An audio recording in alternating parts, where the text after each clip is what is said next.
Hi, welcome to Just in Canada and our continuing series on Canada's social changemakers. My name is Justin Douglas, and today I'm here with Kenneth Deer. Kenneth is from the Bear Clan of the Mohawk Nation of the Kahnawake Territory just south of Montreal. He's an educator, an award-winning journalist, and a very well-respected political and human rights activist. He's also one of the participants in the development of the United Nations Declaration on the Rights of Indigenous Peoples. Thank you for being here, Kenneth. It's a pleasure to have you. My pleasure to be here. Great. So we're going to do a little bit of a talk today about Indigenous issues that are going on in Canada, and we'll jump right into it. So to start things off, can you just tell us a little bit about your background, where you're from? Well, my name is Kenneth Deer, and my name in my language is Hayandu, Okay. and it means the fire still burns. And I was born in my grandmother's house in Kahnawake, and I've lived there all my life except when I'm traveling. And I went to school. I was educated in the federal Indian day schools, which is similar to the the residential schools, except we went home at night. Okay. But it was the same curriculum. And I went to school in Lachine, and I went to I always been involved in the community level, starting as being a high school counselor with our kids in Howard S. Billings High School and getting involved in recreation, and always been active somewhere, somehow in my community. How did you end up becoming such a speaker on behalf of your community and I getting involved in the big ticket items? It's just a question of experience. I'm not a big, heavily educated person. I learned all my stuff by being active, by reading and learning as I went along. And I was on a lifelong search for who I was, because like I said earlier, I was educated in federal schools. They didn't teach us anything about being Mohawk, or our language or anything like that.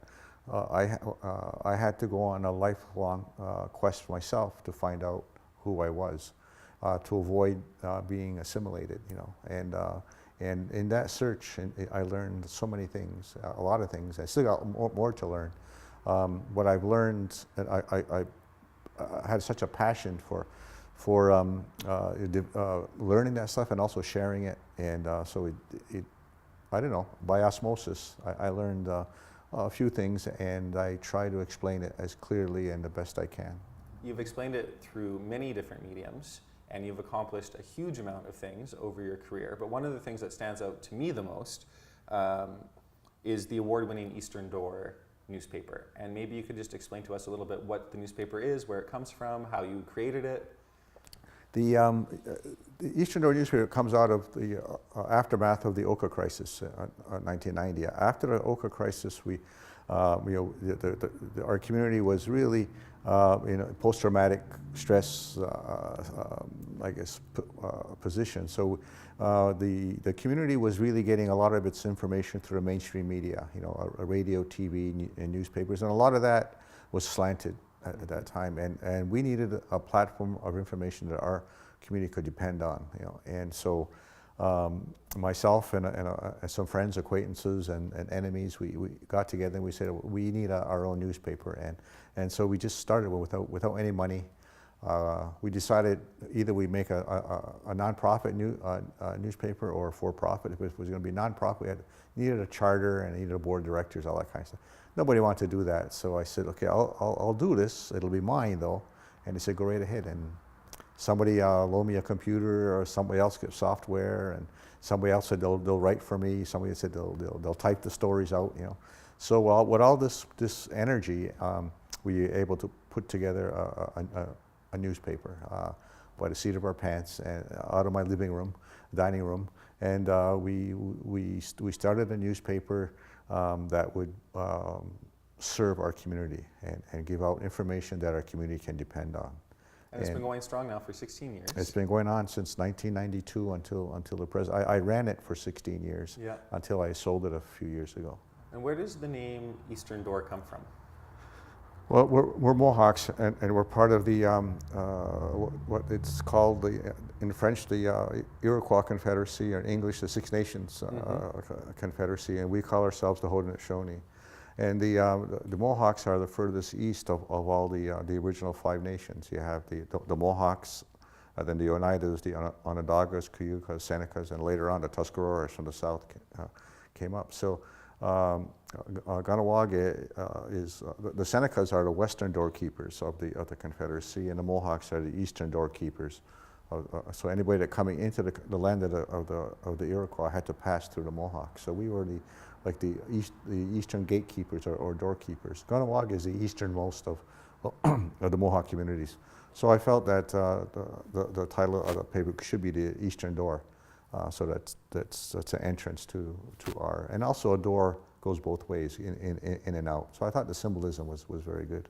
But you've done all kinds of different media and communication pieces. You were on the board of directors of the Quebec Community Newspaper Association. You were on the UN workshop of Indigenous Media in New York, and you also represented the Indigenous Media Network at the UN World Summits on the Information Society. So based on all of your multitude of experiences working with the media, what's your perception of the current state of mainstream media in Canada? Well, first of all, I want to compliment it that I think the mainstream media in Canada is a whole lot better than the U.S. mainstream. You know, I think it's far more objective and less partisan than what you see in Fox News and NBC as well, which is the opposite. So I think that Canada has maybe like this more of a British tradition of journalism, and I think that's a positive. On a negative side, though, I think that I have concerns about mainstream media being less objective because of the internet. I think that professional journalism is in danger because because of anybody can have a TV show. Hi. Anybody can have a blog and stuff like that, but good professional journalism where there's good research to make sure that the information is good information, I think is getting to be a bit of a problem, you know. And I'm concerned about newspapers in particular, because being a newspaper person, I think newspapers are suffering because of the internet. But the biggest danger is the loss of professionalism in journalism is a concern to me. Regarding mainstream media, I think there's a problem with Indigenous peoples, and I think we're almost invisible in the media, and with some rare exceptions, you know.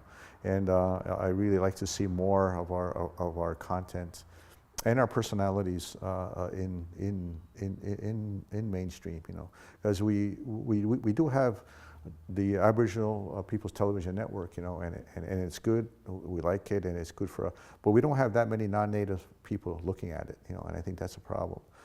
We need to mainstream some of our stuff into mainstream media, and I think that we're a little bit lacking on that. I think that more can be done to get the mainstream media focusing on our issues and our people, and our people in being anchors and stuff like that. You know, we need a little bit more of that in mainstream. What do you think the challenges are from the mainstream side of covering Indigenous stories? Why do you think that the mainstream media almost seems like there's a lack of interest in covering Indigenous stories? I think because the mainstream deals with the general public, and that's who they serve, and I don't think Native people or Indigenous people are considered part of the mainstream, you know, which is fine, to a point. But you know, I think that the only time they focus on us is when there's something sensational, you know, sensationalism, something that helps their ratings, and controversy, you know. And once in a while you'll see something about culture, like beads and feathers, you know, stuff. And so there's this big gap in between the sensationalism and the nice fuzzy story, you know, warm story. And in between, you're not really dealing with what kind of relationship that Indigenous peoples and Canadians should be having, you know. And I think there's a lot of depth, there needs to be deeper journalism being done in that fundamental relationship that does and does not exist, and that has to be covered so that Canadians can have a better understanding of us. Do you think that the mainstream media is capable of taking on that task, or is it going to be independent voices that are trying to sort of be the flagship of that? I think independent voices are important. I think they have to carry on where mainstream does it, because I don't think the mainstream can do everything, you know. And today there's so much opportunity in alternative media that I think there's a big role there for alternative media to fill the gap. So you were an active participant in the United Declaration of Rights of Indigenous Peoples. It took over 25 years to create this declaration, and it was adopted by the United Nations General Assembly in 2007. 144 nations voted in favor of this declaration. 4 nations voted against it. Canada was one of the 4 nations that voted against. You've spent so much time in your life trying to make this declaration a reality. What are some of the important principles of this declaration and articles, and why is it important to us? I think all the articles are important. There's 46 articles in the declaration. Every one of them are important to us. I think but the fundamental reason why we have a declaration is that the United Nations and states, member states, did not see Indigenous peoples as being equal to all other peoples, you know? And so we had to convince the United Nations that yes, we are equal, and because we are peoples, we have a right to self-determination.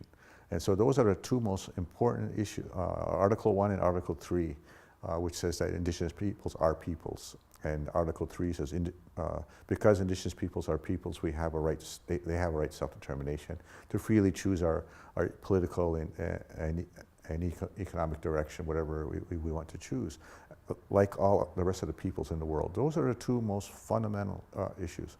And when we started going to the UN, the UN didn't recognize that. So we had to, that's why there's this declaration. Those are the 2 most important parts, because they were saying that we were not peoples in the same way as other peoples, white people, black people, you know. And so we had to, that the tremendous resistance and a lot of racism and misunderstanding about Indigenous people we had to fight against, you know.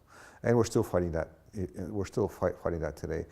And with the right, recognize the right of self-determination, our rights flow from that. Our right to our culture, our right to our language, and the right to land, territory, natural resources. Those are that's really important to our people, because our people are attached to the land.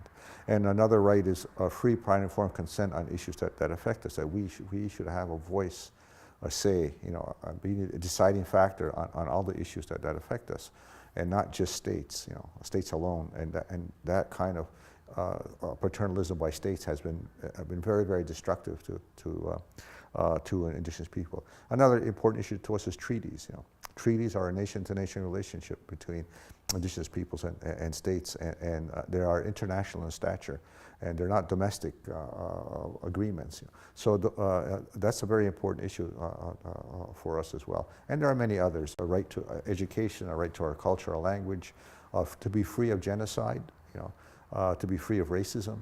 You know, there are so many rights that are in there. You know, that every other person in the world will feel that they have these same fundamental rights. How does it feel that Canada opposed and actively tried to stop this declaration? You know, it was maddening, and because Canada, you know, Canada was ambivalent. You know, but we fought with them for many years, particularly about self-determination and other states. When Paul Martin was the Prime Minister, he gave instructions to Foreign Affairs and Indian Affairs, look, try to get this declaration through. You know. So Canada then became a positive force at the UN, and convincing states that, you know, Indigenous peoples are peoples, that they do have a right to self-determination. Self-determination doesn't necessarily mean independence, but it's a fundamental right. And also that we have a right to collective rights, to exercise our rights collectively, which is also an important part of the declaration. So Canada had a big role in convincing other states that, you know, this declaration is not such a big threat as you think it is. So then other states said, all right, well, maybe we can live with that, you know. But then when the declaration came up for a vote in 2006 at the Human Rights Commission, Canada had an election, and the Harper government came in, and Canada, when the declaration came up to the Human Rights Council, Canada voted against it at that time, Canada and Russia. So that was not only was it disappointing to us, it was disappointing to the states who changed their position because of Canada. And some of those states called Canada disingenuous. They didn't say it publicly, but they would tell us privately that they were very, very disappointed in Canada's position. And then when the declaration came to the General Assembly in 2007, some changes were made in between. When those 4 countries voted against it, not just Canada, but United States, Australia, and New Zealand, those are all children of Great Britain, all the same, and I think the United Kingdom would have voted against it too, but they were bound to vote in favor because the European Union, which they're part of, decided to vote in favor, so they had to vote. I think they may have voted against it too. And I was also concerned that Russia would vote against, and Colombia and a few other countries, but they didn't. They abstained. Russia abstained, not because they support the declaration, but because they didn't want to be on the same page as the United States. But Canada's, I think, vote was really a betrayal of against the Indigenous people inside Canada. Since that time, though, in 2010, Australia said they would endorse the declaration. New Zealand, and the United States was going to reconsider its position, and only then did the Harper government say that they will endorse the declaration. But they said it in a press release at 5 o'clock on a Friday afternoon, where nobody would notice, hopefully.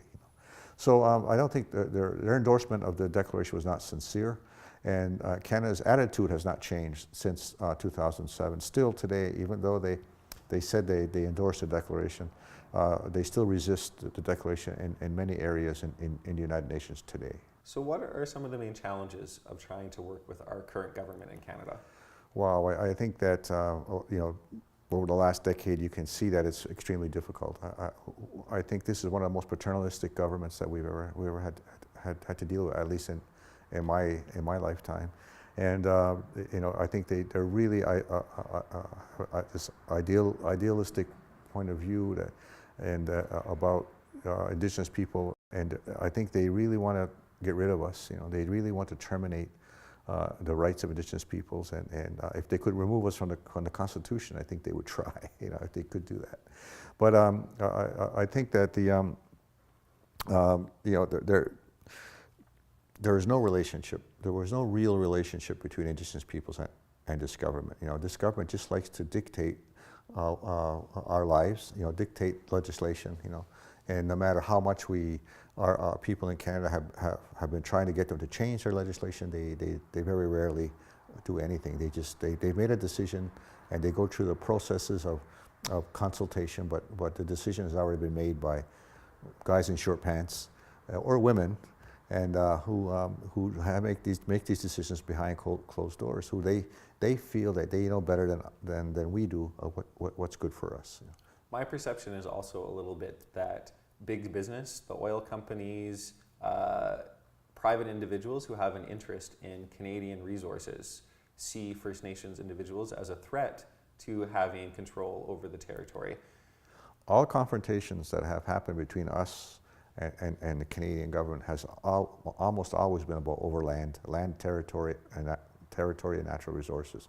The Oka crisis, you look at Ipperwash, you look at all of these issues have all been about land, and the whole dispossession of Indigenous peoples from European contact, the doctrine of discovery, the papal bulls, and all of these things have always been about taking the land away from Indigenous peoples. It's something that is ingrained into the Canadian psychic. It's part of its history, and it still exists today. And it's this institutionalized racism that Indigenous people face in the Canadian. And it doesn't really matter who's in power, whether it was the Liberals or the Conservatives. But the Conservatives have taken it to a higher level. And I think that's a real danger to the fundamental rights of Indigenous peoples. So as a very political activist type of man, what do you think, what are your impressions, your thoughts on the state of Indigenous activism in Canada right now? Well, activism it goes in waves, you know. Like you have your high points and your low points, and then you know it's a cycle, you know. And in the you know when Trudeau brought out the white paper in '69, there was a tremendous amount of activism to try to fight that termination policy at that time, you know. And recently you had the Idle No More movement, which seemed to have peaked and it has waned since that time, and hopefully it'll come back again, you know. But those things go in cycle as each crisis approaches, you know. And I think right now activism is taking a political slant in terms of, you know, looking at the election, and I think that they're waiting to see what happens in October, and I think after October you'll see another cycle of activism. What form it'll take will depend on who's in power. That's a fair statement. What do you think is sort of where we're at in terms of Indigenous involvement in Canadian politics? And I realize this is a loaded question because there's a lot of identity politics that go into this, and whether one feels as though they're a participant in the Canadian state, or whether one feels that they're an independent member or a sovereign person within this sort of state framework. But just sort of as a generalized question, can you talk a little bit about Indigenous participation? All right. Well, of course, as a Mohawk, we have a very strong identity, and as part of the Haudenosaunee, Six Nations Iroquois Confederacy, we don't consider ourselves Canadian, so we consider ourselves to be Mohawk or Haudenosaunee, and we always felt that we have a nation-to-nation relationship with Canada, you know, through treaties with Great Britain, and also which we continue to till today. So we don't feel that ourselves that we getting involved in the Canadian election process is in our best interest, because we believe we have that nation-to-nation relationship. Canada shouldn't interfere with choosing our leadership. We should interfere with how you choose your leadership, you know. And we keep that. We want that one-to-one relationship between us and Canada. That's the equality we want. We don't want the equality of one person, one vote, because that waters that down. We want to keep that nation-to-nation relationship. So from our perspective, we don't feel that we should be taking part in the election process or voting. Other Indigenous people in Canada have a different perspective, and they're free to have that. They have a right to self-determination to decide whether they want to do that, and they probably are attracted to the a possibility that they could affect the outcome. You know, that they could affect the problem we have is that once you get into that, then you're part of that. You know, all those that voted in the 2011 election are part of the reason why you have a Harper government now. You know, so you know that's your responsibility. We didn't take part, so we don't feel guilty about who the heck runs Canada. You know, those people did that. You know. And so we prefer to stay out of it. So there's you know, I can see that the benefits of some people getting involved in voting Native people in, but we'll have to see if what kind of impact Native people have. There's been zero impact of the Native people who are part of the Harper government. We haven't seen any impact of them affecting the rights of Indigenous peoples. You know, and so I think people have to keep that into consideration. And when they consider how should we be taking part? What power will you have in that? So what about the argument that there are so many different Indigenous groups across Canada that if everyone came out and voted en masse, that you could really, in effect, determine which party gets elected in Canada, and potentially find a party that's more willing to negotiate with First Nations as equal partners? The problem with that is that first of all we're very spread out, you know, from coast to coast to coast. So the places where we have numbers that can affect a riding are very few. I think that there's some people trying on a number of 50, but I don't think it's really that high. But I think you're buying into the system. You know, if we are going to remain who we are, whether we're Cree or Mohawk or whatever, you know, hanging on to your identity is critical and important. And now, when I say that as Mohawks that we're not Canadians, that we're Mohawk. I don't think Canadians should be insulted by that. It's just really a question of identity. Our history is different. We were here long before the Europeans arrived, and we continue to be here. And our identity, our land, our political processes have been supplanted by force, by the crown. And taking part in that crown, I think, is a betrayal of really what our heritage is, and our heritage is in our own political system. Our own way of choosing our chiefs, our clan mothers, and our representatives. To me, that's more important than being part of and maybe having an impact on Canada's politics. So speaking of the federal election that's coming up, what are some of your hopes for the election? Maybe as an outside observer, depending on your own perceptions, but also some of the sort of Indigenous issues that maybe we should be discussing for this election. Well, we always maintain that this relationship, it's like a treaty relationship with Canada, that we are a nation of people sitting with another nation. And this is, when we're looking at a new government coming, whoever it is, we will always say that same issue, is that we need to have a better relationship, because this paternalistic relationship that we've had, this assimilationist policies, the determination policies that Canada has to stop, has to change, and there has to be, you have to reset the whole relationship between ourselves and Canada, and that's what we look for when we see something different and new and innovative in a political, in a Canadian government. Because one thing I wanted to mention too, I don't think that Indigenous rights should be an election issue.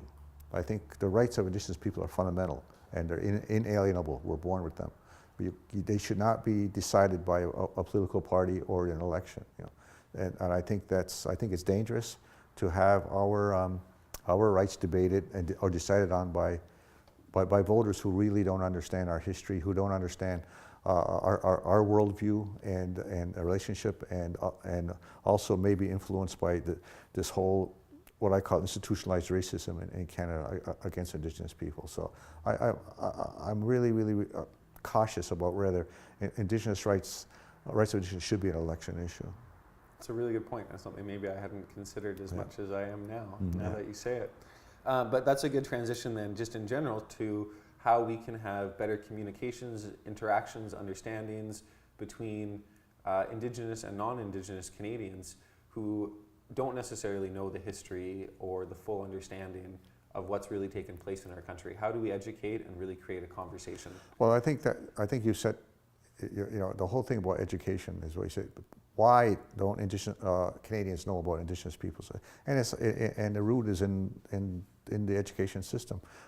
Canadians are not educated about Native people, and we're practically, again, almost invisible in the system, and that has to change.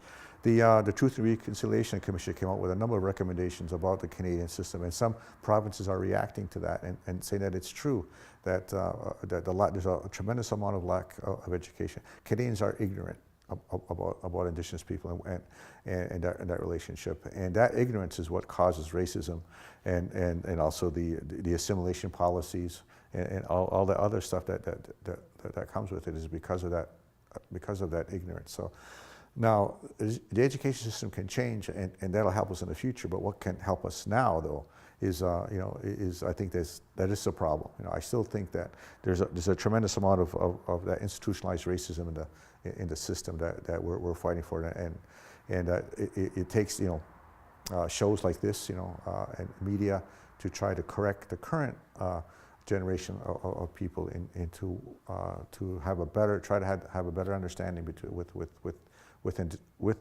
Indigenous people. One of the problems, and I think I call it institutionalized racism, that the issue of Indigenous is not supposed to be about race. Our rights are not race-based rights. Our rights are based because we're a people. We are peoples, and that we have a right to self-determination, and that's those rights that we have. They're not different rights than your rights The issue is that our right to self-determination is being denied, and that we have an equal right to self-determination. That's where that one-to-one, that's where the equality has to come in, and it's not about race. It's not because of our our genetic makeup, but it's because it's a fundamental issue of who we are as the first peoples here, and meeting and reacting with the other peoples that came later, and that's the equality, the peoples that were here, and it's not about a race, and it shouldn't be about. We are fighting the racial superiority of the Europeans that came here, but they should never be about race any longer. It was such a pleasure to have you here. It's only the beginning of what hopefully will become a very long conversation between Canadians and Indigenous folks. So even though it was just an introduction for today, we're going to be continuing in the Just in Canada team to hopefully do a roundtable on different issues and to really get in depth on creating conversations for Canadians and hoping to help educate and inform. You don't have to agree, but you have to participate in the conversation so that we can move forward as a country. So thank you so much again for being here today. I certainly got a lot out of this conversation, and I hope the people watching this did too. So thank you again. You're very welcome. Yeah. And we'll talk again soon. Okay, anytime. Great. Okay. Thank you. So long.